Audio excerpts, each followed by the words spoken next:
তাহলে মা, তোমার সাথে আমি টাকা চাইছি? ও টাকা দিতে হবে না, আমার কাছে রাখো। আসি রে মা, অনেক বড় হ। কত? 40 টাকা। ওইভাবে কি দেখছেন? কই কিছু না তো। কখন থেকে দেখছি ভেলভেল করে তাকিয়ে আছে। আমাকে খুব পছন্দ, বিয়ে করবে? সভ্য কোথাকার। দেন টাকাটা দেন। কি হলো, ডাব না খেয়ে ফেলে দিলেন যে? আপনি টাকা চাইলেন যে। টাকা চাইলে বলে ডাব না খেয়ে ফেলে দিতে হবে? দাঁড়ান, আরেকটা ডাব কেটে দিছি। এলেন ধরেন।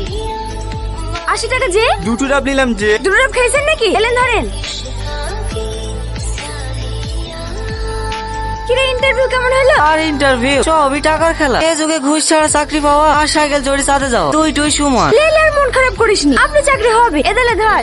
মোবাইল তুমি এত টাকা কোথায় পেলা? আমার কাছে কিছু টাকা গোছানি ছিল, আর বাকিটা কিস্তি করে লিয়েছি। আমার লক্ষ্মী কিরে, কোথায় যাচ্ছে? খেয়ে যা। আসি বোন আসি, বন্ধুদেরকে দেখে আসি। পাগল একটা।